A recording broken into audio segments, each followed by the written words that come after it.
Welcome, gods and goddesses creators. How are you? Today we have a beautiful guest, Mercedes Arnuz, here in the podcast, All Things Spirituality, to talk about why it matters where you are on your birthday based on your solar revolution, your solar return. So let me give you a little bit of background about Mercedes. She's originally from Spain and she's been working with the spiritual platform Gaia. And also she is the personal astrologer for the Foundation Arsaia that was founded or is founded by Matias de Stefano. And most importantly, she's just a naturally gifted, beautiful, spiritual person. The Beyond Astrology gives beautiful meditations and leads spiritual retreats. So just a quick background on Mercedes. So thank you, sister. Thank you so much for being here today. I appreciate you. Thank you, Maria, and thank you for having me here.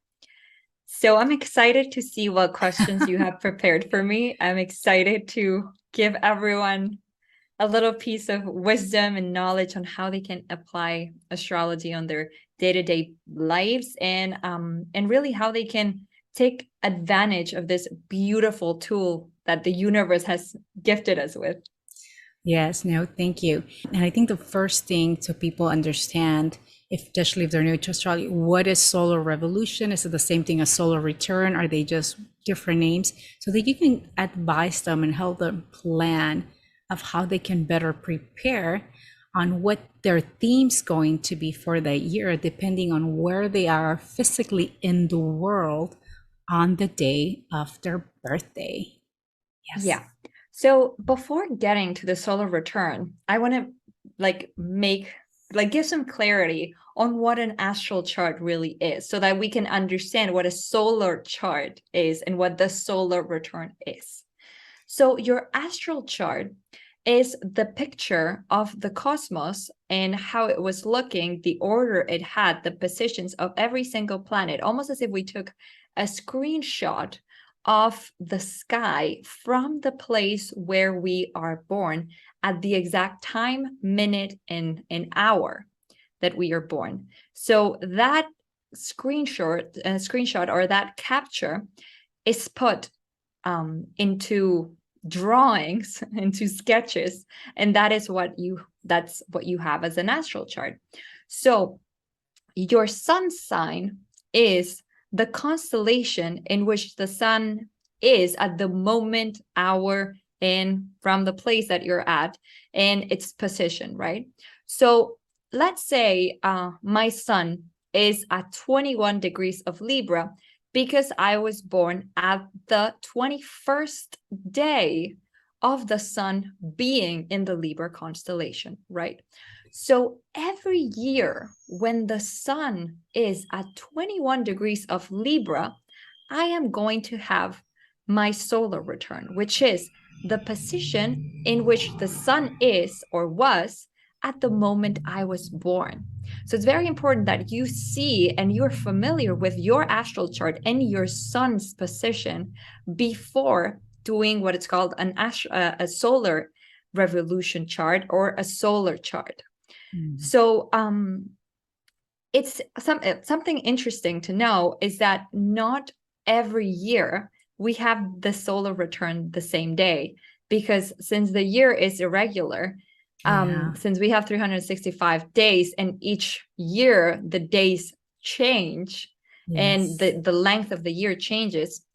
So maybe one year my birthday will be October 14th, and maybe my birthday another year will be on the 13th or on the 15th, depending on the position of the sun and depending on the day that the sun reaches 21st degrees of Libra, the 21st day of the Libra month. But each year, the sun switches into which day enters each constellation. So it's variable. So our sun always is, our solar return is always going to be on the same degree. So it's important that we're familiar with our astral chart and the exact degree that our sun is placed at. In my case, it's a 21 degrees of Libra. So I need to know when the sun is going to be at 21 degrees of Libra next to plan to be in a specific place that is going to benefit my energy that year. So as an Yes. astral chart, it's a screenshot of how the universe or how the cosmos or how the sky is looking, right?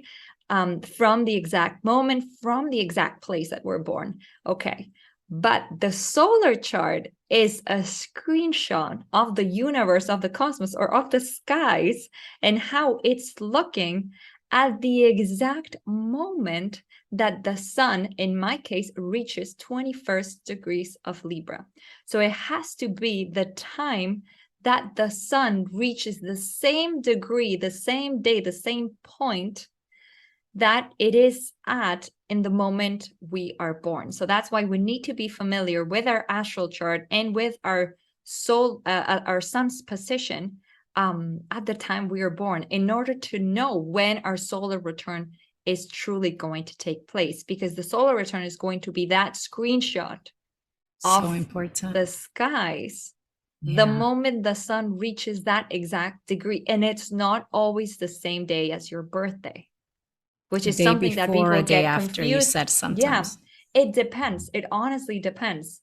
And it's also interesting to know the time that that solar return is going to take place, because that is never the same. So Mm. people think that because you're born this day, your solar return has to be this day and has to be at the time you were born, but it's not true. It's not necessarily like that, and it's usually never like that. Good to So when I know. do solar charts, people are like, well, you got my time wrong. And I was like, no, because it doesn't work as your astral chart. I love it. So Maria, you were asking the like how it is important to know where to spend your birthday, right? Where to Yes. spend your solar return. So it depends on because in different positions, in different places of the planet, it's going to take place at a different time. That solar return is not the same if you're in LA or if you're 9 hours ahead in Spain or in any other part of the world, right? Because every 4 minutes, the degree of the ascendant in our charts changes. So depending on where we spend that solar return, we're going to have an ascendant or another. And the ascendant is the energy that opens up the chart, and it's what's guiding us into having one experience or another, because it's the energy of opening off the year, and it's the energy that gives us information on what kind of experiences are we going to create and are we going to attract that specific year. So that's why people really freak out about solar returns and where to spend their birthdays, where to spend their solar return. Yes. So let me just tell my story very quickly. I went to Egypt to meet up with Matthias when he was there for the whole year. Matthias de Stefano. So I was there for the 12/12. I'm the December 12th baby. And then Matthias said, and he was sharing, I think he was talking to Judith, and he said that there was this one year where it was very, very important to him to get out of Argentina because based on his solar return, it was going to be a very sad, He was depressive going to be an year. ascendant Pisces. Yeah, he told Yeah, me. a lot of crying. And he's like, I'm going to the other end. So he went somewhere in Iceland. I don't know where he went, just so he can change the theme of what he wanted to live in that in That that year. year and what he felt like. So I had no clue before that how important it was. For me, it was already too late apparently, but then after that, I'm like, I want to know and prepare. So last year, I was in Bali and I met up with Mercedes, of course, to do my solo return. And I had the choice to either stay in Bali or come back to Los Angeles. If I would have stayed if I stayed in Bali, I would be working on the lineage of the women within my mom and my dad sides to heal the female, so the divine feminine. And if I came back to LA, it was going to be much more energy, more favorable to move on with my business to make it more explosive. I decided to stay in Bali to really heal that side of the family. But I had a choice which I thought was so beautiful. And it also helps you prepare as to what is coming for you. Not to say that your business is not going to thrive, but it's you're playing with the energy that is opening up for you. So Mm-hmm. No, I it's thought that was definitely incredible. fascinating. It's fascinating. To me, it's like mind blowing. And it's one of the consultations I get the most. Where can I spend my birthday? And Yeah. it's very fun because it's like, okay, what kind of experience do you want? And people that really like have that flexibility, right? It's the most fun for me because I can be like, all right, so if you go here, you're gonna have this kind of experience. The chart is the same. The alignments are the same. It's just the ascendant that changes, and maybe the moon for a couple degrees. But what's really fun is playing with the person or playing with the client, right, on what kind of experience they want that year. And if Yeah. they have that flexibility, it's absolutely amazing. There's also something very interesting that I'd like to share that is called astrocartography. And it's mainly for those who don't have that much flexibility on going to different places and traveling the world in order to have one ascendant or another, in order to create different experiences, right? And I'd like to share this tip because it's also a kind of consultation that I get a lot, and it's, to me, it's one of the most fun things about astrology. So since we're sharing stuff, Yes. this is what an astrocartography map looks like. So what you want to be looking at is really either your Jupiter, your Sun, and maybe your Venus line. And it depends a lot on where they're placed in your chart. But if you go to the world close to those experiences where you have either a Jupiter line, a Sun line, a Venus line, you are going to have more favorable experiences than if you, for example, spend your birthday on a Mars line or on a Saturn line. So this is just something quick to share, and something that is very interesting for those who maybe don't have the money to pay for an astrologer, or maybe don't have the resources to travel the world in order to have another ascendant sign. Yeah. When you say favorable, what do you mean by that? Like Venus is more love, Saturn is Mm-hmm. like more reflection, and Jupiter can be more like it's gonna like break you apart, or what do you It mean by that? depends on where those planets fall in your chart, to be honest. But usually where the Jupiter line, the Sun line, or the Venus line are going to be experiences that bring you pleasure, expansion, sense of happiness, sense of joy, sense of Mm, um how do you call it, like plenish. Like you're gonna feel fulfilled, you're gonna feel I love, you're love gonna feel beauty, you're gonna feel a sense of knowledge, expansion, wisdom. So those three planets or those three signs are I'd say what to look for as a summary, it. but I mean, it depends on what you want to work on. Like, for example, if you're having your Saturn return and you're in between 28 and 31, or you are in between 56 and 61, then you also would like to go to a Saturn line, and so that you can learn more, you can grow more, you can connect to that sense of responsibility within Yeah, you. we're really deep. I was just in a Saturn line, to be honest. Back in Greece, I was in a Saturn line, and I had this huge sense of responsibility. I got a lot of things done. I was very productive, but at the same time, I had this sense of responsibility so strong in me that I had a hard time letting go and enjoying myself. Yeah, disconnecting. Yeah. Disconnecting, exactly. And have you been in the corporate world? It's a more personal question. Yeah, I have been in the corporate world. I mean, kind of Okay. like, I don't even know it would be considered corporate, but I've been in the design industry, a part of a Okay. corporate world, and I've Under the corporate. collaborated with a lot of corporate Yeah. and businesses. Okay. Yeah, because disconnecting when you're in like full on corporate, it takes time. It's not one Hmm. day from another. So I had a Well, that's also question. being an astrologer, Maria. It's Seriously. it really is like just letting go of the mind. Yeah, It's a we 24-hour can create a job. system. Because same thing, and like move to spirituality. I'm like, oh my God, I'm bringing all the old habits back, and it's my Yeah, own. So, absolutely. question right before we had the call, you said it would be best for me to do my solar return maybe a month before my birthday. Doesn't matter Mhm. if I do it 2 months, 3 months prior. And why, if it, So how does it yeah, differ? no, of course. Yeah, that's a very good question because from it's like 1 month before and 1 month after your birthday, you're closer to your sun sign. So you're at a time of death and rebirth. So if you do your solar return consultation more than 2 months prior, you're not going to be in the Mm, same state of consciousness that you need to be in order to know what that year is going to look like. So I usually recommend 1 month before or 1 month after or close to your solar got it. return date, because you're going to be at that state of consciousness closer to the sun.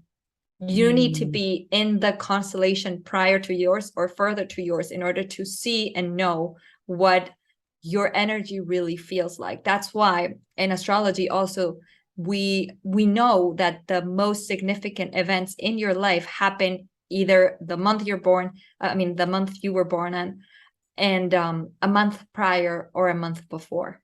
I love it. So I wanted to ask you a personal question. Since you've Yes, been of doing course. astrology since you were 15 years old and you come from a very Yeah. spiritual family, have you done anything crazy, like changed locations or things like, oh my God, I need to get out of here because you knew what was coming? Or can you share The a story? craziest thing. Well, I mean, it's been a wild trip, but so the way I handle solar returns now, and this is just my experience, is that I don't want to control because I'm a control freak. I tried, and having all this knowledge and all this power to control, I tried to flow with things so that I surrender to my higher self a lot more than to my mind. And I am always surprised on where I am taken to spend my birthday. I will either have a dream or have a call or have some sort of proposal that takes me to a place to spend my birthday. And then I end up Oh, checking my solar return chart and I'm like, of course I needed this energy. And I would have never yeah, taken myself to this place if I was trying to control it. So now yeah. my birthday is coming up in October and I have the exact same dilemma. But something very fascinating for those who really cared about the astrocartography is that in Egypt, crossing through the Giza pyramid, I have my Pluto line. Ooh, The Pluto line is the line where you go to die and the line where you go to come back to life. If wow. you have the chance, I've been to Egypt multiple times, and every time I go, I die and I come back to life, whether it is physically, whether if it is emotionally, spiritually, it usually happens, all of them combined. I remember the first time I was in Egypt, it was so crazy. My dad was dying, physically dying in intensive care. Mm, I got the call. I went into like this freaking trance. I had to be taken into, well, these doctors came and gave me an IV line because my blood pressure, like I was about to crash. And it was literally a death. And then I went into the pyramid and everything solved and went back to life. It was like one of the craziest experiences I've ever had. But I'm saying this because if you have the chance to go to travel to a Pluto line and stay there at least a week, it's one of the places, especially ooh, the generation that has Pluto and Scorpio, which goes from 1985 to 1994, 1995. I completely recommend it. incredible. It's gonna be scary. It's gonna freak you out, but it's gonna bring out your most powerful self out to the surface. That's unbelievable. And that was going to be actually my other question. Does it really matter if you go to spiritual places, vortices, or is it okay to just visualize it if you're not able to actually be there? Right? Um, So if you're looking for spiritual experiences, I would definitely go to a place where you have that Pluto line. It's usually 2 to 3 places around the world. And that is literally where you're going to have the deepest transformation, the deepest spiritual rebirth, spiritual transformation, and also where you have your moon line, where you have Okay. your moon line in astrocartography, or if you go there to spend your birthday, it's going to be a year, the new year that you're starting. make sure to be there right at the time of your solar return, not only your birthday. But if you spend that birthday either close to a Chiron line or to a moon line or a Pluto line, it is very likely for you to have you're connecting to your energy into like a transformative state, into a highly spiritual state or high vibrational state, and your energy will align to that energy that it has close to that part of Earth where either that moon line, that Pluto line, or that Chiron line crosses. That's incredible. So I really see this like a biohacking tool into astrology. You know, what theme do you want to have? What other biohacking tips are there? Well, once you get into astrology, you can share any with us that we can go and consult with you, or if we are more of an expert, go into your astrology sign and kind of get an idea.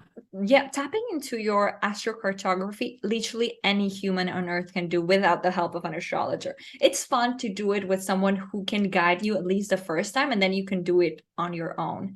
I love giving this tool because once you learn how it goes, and once you have the guidance of a session, then you can literally go on your own and understand where to go, where to spend each place, and also why each place is calling you. For example, we all have especially like when we're on this spiritual journey, when we're trying to be more in tune with our higher selves, we're always called. Like all of a sudden, a place in the world calls you. Yes. And it's very interesting to know, why is this place calling me so much? Yeah. For example, I just had my Saturn return, which is when Saturn crosses over the entire zodiac sign, the entire zodiac wheel, and it's back at the place where it was at the time of your birth. So I had this last year, my Saturn return. So I was called a lot to go to one of my places of where my Saturn line crosses, which is Greece.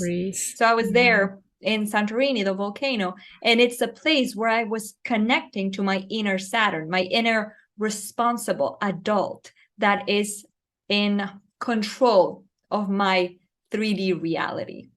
I love it. So it's very beautiful to see why each place is calling you. And this takes us to Mount Shasta, where we're going, both of us together. Yay, in a couple months or less already. Goodness. Yeah. What is it, like a month and a half? Yeah, a month and 10 days. In Mount Shasta, my Uranus line crosses right through it. And Uranus is the energy of enlightenment. It's the energy of massive awakening, but it puts you into an awakening in such a state that it's uncomfortable. And it's the energy of surprises. So you literally don't know. It's the energy of the galactic. So I literally don't know what can happen. Like literally the craziest thing. I am completely open because I've never been in a Uranus line before in my life. So I'm literally open to receive, experience, download anything that needs to happen. So many things happen in Mount Shasta. It's so powerful. I know. It's home to so many different things and we'll different have to dimensions. Look at what crosses through Mount Shasta for you. That's incredible. No, that's very, very, very powerful. What I wanted to ask is, we have moon, we have eclipses, we have equinox. These are like very important times, the 11/11 that's coming up, to really, really manifest. And also vortices. How important is that in comparison to your solar return? Is it just as powerful? Is it like complementing both? Or how are the energies different? So eclipses, like if you want to understand how eclipses affect you, you need to look at your astral chart, not your solar return. Your solar return is almost like a map to give you a guidance on what the year is going to look like. Like, okay, how do I navigate this year? What's my purpose for this year? What does my soul or my higher self wants me to do this year? What do I need to focus on? What area of myself am I going to be working on this year? But working on eclipses, unless your birthday falls close to eclipses, have nothing to do with your solar return. Like in order to understand how each eclipse season, how each astrological movement, each astrological transit, conjunction, astrological event, and how it affects you, you need to place that astrological event in your chart. You need to place it in the sign or constellation and wherever that falls in your chart. Got it. That's very important. One thing that fascinates me about astrology, I feel like a lot of us go to astrology wanting to prepare for the future, but especially in your readings with evolutionary astrology, I mean, you can see how wise and how much the soul has already lived, all the gifts it has. So it doesn't just go back to your birth date, but you can see like all the gifts that are there. And this is more like in-depth astrology, I guess. Maria. Astrology is infinite. Like I've been studying astrology and I've been an astrologer for many, many, many, many, many lifetimes. And yet I'm here learning as I go. Like I've been learning forever student. Like astrology, there is never a moment when you're like, I know enough. There's always more because astrology is evolving as humans. Is in constant evolution because our planet is in constant evolution. And as long as Earth keeps evolving, astrology keeps evolving because the cosmos keeps evolving. And we're always in new states of consciousness and there's always evolution. So astrology is just the same. It's not the same astrology now as if it was in the 15th century, you know. That's beautiful. But yeah, I feel it's beautiful. Sorry, what did you ask? I got so carried away by the... No, that was my question. How you can go back into the past really and see how how wise and old a soul can be and the lessons that it's learned. And I was like blown away because it's always like a retro. Karmic astrology. Karmic astrology is freaking mind-blowing. I mean, you can tell I'm extremely passionate about it, but karmic astrology is, or your draconic chart, your draconic astral chart is the chart of your soul. So it is very interesting. And I know I'm getting a little off topic, but I just get carried away by things. But it's very fun to look at your draconic chart and then look at the draconic chart of either your partner, your significant other, family members, special connections that you have, because then you see how your soul has shared different experiences. So you're not working on your astral chart, which is this lifetime, but you're working with your soul's energy and what your soul comes handling in other timelines. You can also see the timelines that your soul comes connected to in your astral chart. I don't believe there's past or future. I believe there's a constant present and multiple simultaneous realities happening at the same time, or simultaneous life happening at the same time. But in astrology, the South Node would be the energy that our soul comes or has mastered, the energy that our soul comes more familiarized with from other lifetimes. And the North Node would be what our soul comes to experience as a new adventure or as a new lesson. So it would be like our focus or our north or our direction. We're pushing you with the knowledge that you already have. Exactly. Putting all that learned knowledge or all those learned experiences channeled onto the north, onto the new, onto new knowledge. Yeah. Well, I can't say enough about how gifted you are. You're my favorite astrologer. You are, I mean, I feel like every time I've had a session with you, it's like funny to rest because a lot gets uncovered. A lot gets uncovered as well. You do say some truths sometimes. Sometimes, we don't want to recognize about ourselves. To really is a good idea to, if not with Mercedes, with someone else, like a really good astrologer that has been doing it for lifetimes, of course. And it's just such a beautiful, beautiful spirit. But this is a really good, just like a little crash course on why is it so important to know where you are on the day of your birthday, what kind of theme you're going to have, kind of like numerology. But to me, it's just like way, way, way more in depth. I love it. I just resonate with it so much. So I'm putting down all of Mercedes information. She's going to have this wonderful retreat that's coming up in Mount Shasta, September 28th, I think, to October 2nd. Matias Stefano is going to be there the first day. I'm also having a retreat in Peru right before that. I'll put the info there.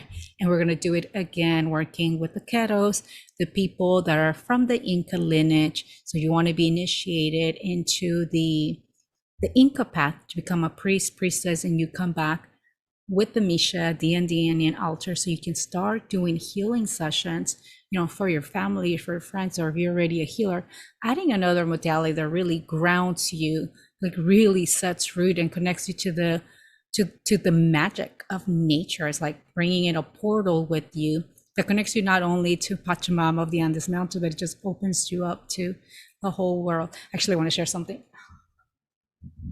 I just realized, oh my God, this is from Mount Shasta. The first time I went, this little stick just really, really called me. I just want to share it. And I feel like it's like my want. It's I really want something. Literally a wand. And I remember I saw it and I went hiking up Bunny Flats, and then I came back, my friend's like, where is it? It's still calling me. And I found it again. So it's been with me, and I love the fern and still smell it. So it's like a given wand, and I didn't even notice, but it's here, like Mount Shasta spirits here. So this reminds me, Maria, for example, in my astrocartography chart, I have my most expansion, my most plenitude, my most like I'd say my most static, magnific self in Maldives, which is pretty amazing, right? Because everyone wants to go to Maldives. Yes. So I've never been, so I cannot tell. But my friends who went there brought me a bunch of these little corals, and I work all around with these little corals from my Jupiter line, my Jupiter midheaven line, which crosses right through Maldives. So I have a little bit of Maldives energy to work with me and connect me to that sense of expansion. Anyway, just a tip for those who can't travel to their Jupiter, Venus, or Sun line. You can always ask people to bring you little things from there. Yeah. And I notice when I meet with people before they go somewhere, I feel like they take a little bit of me with them. Like it wasn't a coincidence that we crossed paths.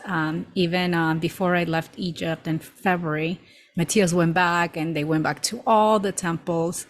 And I was there for another 2 weeks. And at the end of the flight, I bumped into Maria Elena from Baja California. So she went and we were on the same flight. This was already 2 weeks after everything left. And she gave me a hug. And as soon as she gave me the hug, I felt all the codes, all the information that was downloaded, that Matthias downloaded during the retreat, that I had received all the information. But to ground it to Peru, like, because that information I had to take to Peru, to take to the waters for beautiful. It was incredible. That's beautiful. So much magic being shared. We'll put all the information down. We can go on forever though. Oh yeah, of course. We'll do more. When we find sisters where we can speak the same language, it just goes on and on and on. Thank you so much, Mercedes. Thank you, audience. Be sure to like and follow us. Thank you with All Things Spirituality Podcast. I love you all. Have a beautiful day.